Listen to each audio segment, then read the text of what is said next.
Hi all. അപ്പോൾ ഇന്ന് നമുക്കൊരു പാൻ കേക്ക് ഉണ്ടാക്കുന്നത് എങ്ങനെയാണെന്ന് നോക്കാം. അതിന് വേണ്ടിയിട്ട് ഞാനൊരു ബൗളിലോട്ട് 2 മുട്ട ആഡ് ചെയ്ത് കൊടുക്കുന്നുണ്ട്. ഒരു മുട്ടയിലും കുഴപ്പമില്ല കേട്ടോ. അപ്പോൾ അതിലേക്കൊരു 5 ടേബിൾ സ്പൂണോളം ഷുഗർ ഞാൻ എടുത്തിട്ടുണ്ട്. അതിലേക്ക് കുറച്ച് ഒരു 1/2 കപ്പ് പാല് ചേർത്തിട്ട് കുറച്ച് വാനില എസൻസും കുറച്ച് റിഫൈൻഡ് ഓയിലും ചേർത്ത് കൊടുക്കുന്നുണ്ട്. നന്നായിട്ട് മിക്സ് ചെയ്തതിന് ശേഷം നമുക്ക് 1 കപ്പ് മൈദാമാവ് ആഡ് ചെയ്ത് കൊടുക്കാം. എന്നിട്ട് കുറച്ച് ബേക്കിംഗ് പൗഡർ ആഡ് ചെയ്ത് കൊടുത്ത് നന്നായിട്ട് മിക്സ് ചെയ്യാം. ഈ ബാറ്റർ ഇപ്പം നല്ല തിക്കായിട്ടാണ് ഉള്ളത്. അപ്പം നമുക്ക് കുറച്ച് പാലും കൂടി ചേർത്ത് കുറച്ചും കൂടി ഒന്ന് ലൂസൺ ചെയ്യാം. ഈ ഒരു പരുവാക്കിയതിന് ശേഷം നമുക്ക് ആവശ്യത്തിന് ഉപ്പ് ചേർത്ത് കൊടുക്കാം.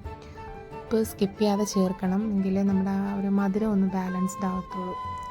ഇനി നമുക്കൊരു പാൻ അടുപ്പത്ത് വെച്ച് ചൂടാക്കിയിട്ട് ഒഴിച്ചു കൊടുക്കാം, നമ്മുടെ ബാറ്റർ ഒഴിച്ചു കൊടുക്കാം.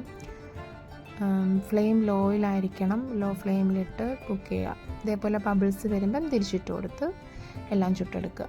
എന്നിട്ട് അതിൻ്റെ പുറത്തേക്ക് നമുക്ക് ഹണിയോ അല്ലെങ്കിൽ ചോക്ലേറ്റ് സിറപ്പോ ആഡ് ചെയ്യാം. അപ്പോൾ ഞാനിവിടെ ഹണിയാണ് ചേർത്ത് കൊടുത്തേക്കുന്നത്.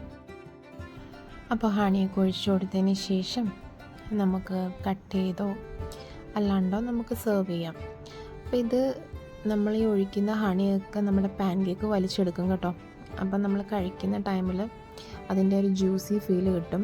അപ്പം നല്ല ടേസ്റ്റിയാണ്. അപ്പം കുഞ്ഞുങ്ങൾക്കൊക്കെ ഉണ്ടാക്കി കൊടുത്താൽ അവർക്ക് ഒരുപാട് ഇഷ്ടമാവും. എല്ലാവരും ട്രൈ ചെയ്തിട്ട് നിങ്ങളുടെ ഫീഡ്ബാക്കൊക്കെ കമൻറ്റിൽ പറയുക കേട്ടോ. Thank you for watching.